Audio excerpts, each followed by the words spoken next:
The title song, Itch, I wrote it shortly after I became a Christian, and it really was about my struggles with being gay in light of Christianity and what I had done with my youth. And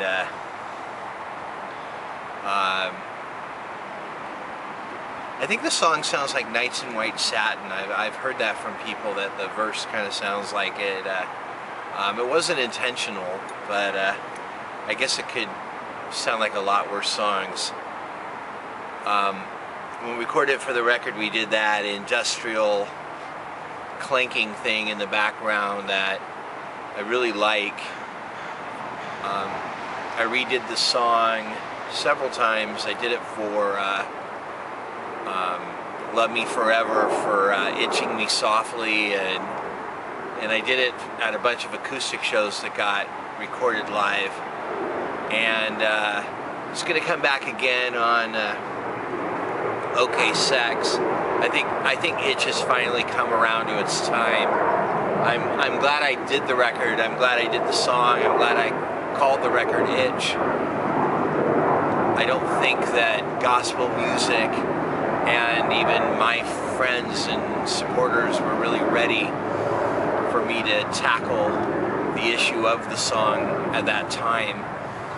And I'm really grateful that I get to redo it. But I love how it sounds on the record. I really do love. I love the whole sound of the record, and I think that every walk of life, people run around, saying, "Will you satisfy my craving? Will you answer to my need?" And I love the end of the song where I'm saying, "God, are you available to me? That are you available to someone like me? Would you actually like someone like me?" And I think a lot more people feel that way than anyone cares to admit. And the following song, Sugar in the Water, I actually wrote for a record that I recorded in the 80s. And it was decidedly different. It was fast, and it sounded a lot like the Sweets Ballroom Blitz. It was like, "I'm so glad there's sugar in the water because it gets so hard to swallow." But it really did start out as a Tom Waits like bluesy ballad, and then it turned into that glam rock thing back in the 80s, and then it showed up on this record in its purest form. And I love singing Sugar in the Water. It shows, first off, people are really responsive. I remember I did a youth concert in California, and there were hundreds of kids, and they just hated me. And all my rock songs, they just hated me, and nothing worked. And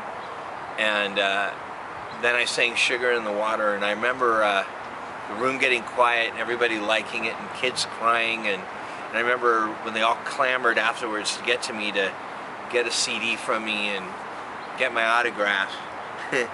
Everyone was saying, is Sugar in the Water on the CD? Is Sugar in the I want the one with Sugar in the Water on it. And I was like, there you go. There you go. We have a hit. And thanks to all the people that downloaded it off of iTunes and making it one of my more successful songs. But I really wrote it from a definite place of, I'm really trying, God, but I just don't see it.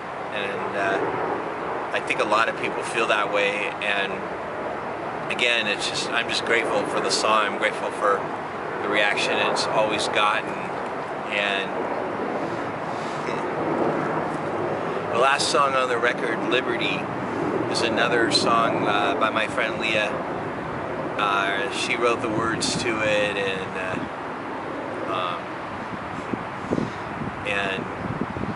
then I revamped them and revamped them and revamped them. And I think Liberty might be like my biggest failure on all my records. I think that would be the one that I point to when people ask me, is there anything, if you could do over, you wouldn't do? And Liberty has always been the one. I really meant well, and that's all I can say is I really meant well, and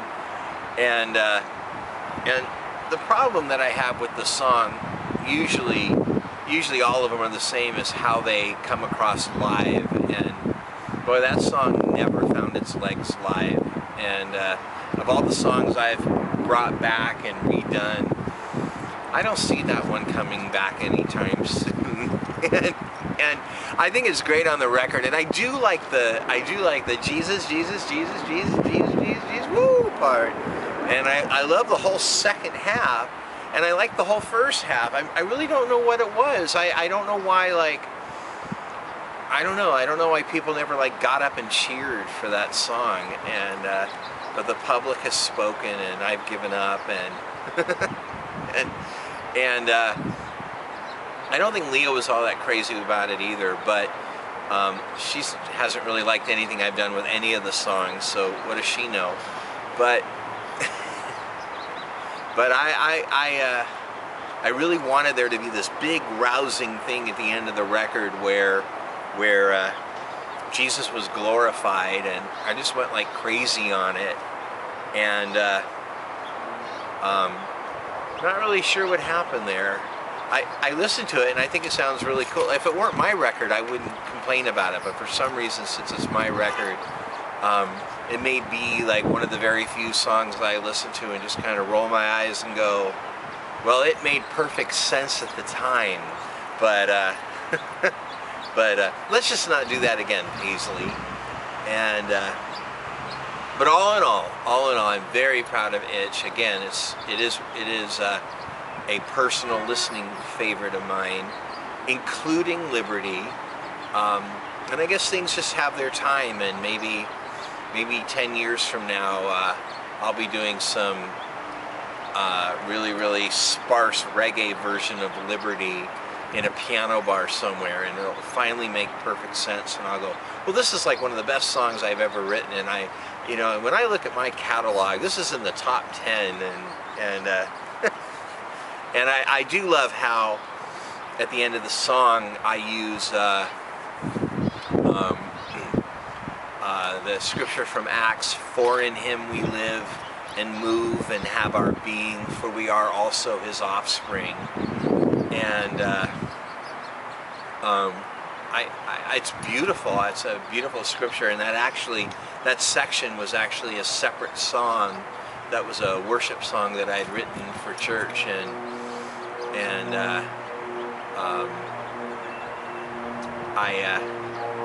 I guess I just threw myself into it and really did that big old blown out of proportion gospel number, and it worked on Human Love with the chorus and the choir, and I just wanted to make it bigger and bigger as I went along, and I don't really do these big production numbers anymore on my records, but my first few ones really had them, and I'm glad I did them, and I'm glad I don't have to do them again.